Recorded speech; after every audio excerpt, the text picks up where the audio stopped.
Arta săpunului.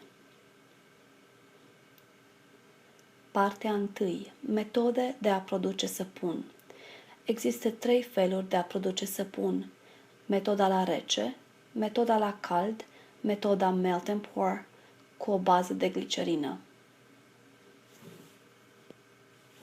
Poate mai țineți minte cum făceau bătrânele săpun la țară pe vremuri. Ele foloseau metoda la cald, în care soluția de sodă caustică se amestecă cu grăsimea și se fierbe, terminându-se astfel procesul de saponificare înainte ca săpunul să fie turnat în forme. Metoda la rece constă în a emulsifica uleiurile cu soluția de sodă caustică și, fără să se pună pe foc, se toarnă direct în forme, unde procesul de saponificare continuă 48 la 72 de ore. Metoda melt and pour folosește o bază gata făcută de glicerină plus alte substanțe. Baza de săpun se topește, se adaugă colorant și parfum și se toarnă în forme.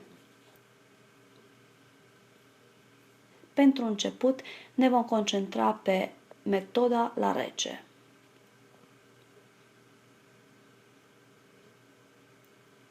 Pentru a face săpun, avem nevoie de uleiuri, grăsimi vegetale sau animale și sodă caustică. Acestea vor produce o reacție chimică din care va rezulta săpunul. Măsuri de protecție în lucrul cu soda caustică.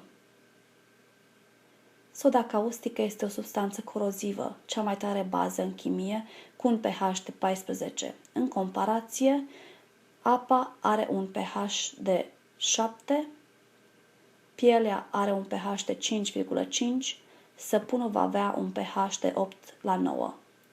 Ca să prevenim accidentele, când facem săpun, avem nevoie de bluză cu mânecă lungi, pantaloni, șorți de bucătărie, mănuși chirurgicale sau de bucătărie, ochelari de laborator, acces la apă, o sticlă cu oțet. Suprafețele contaminate cu săpun se neutralizează cu oțet.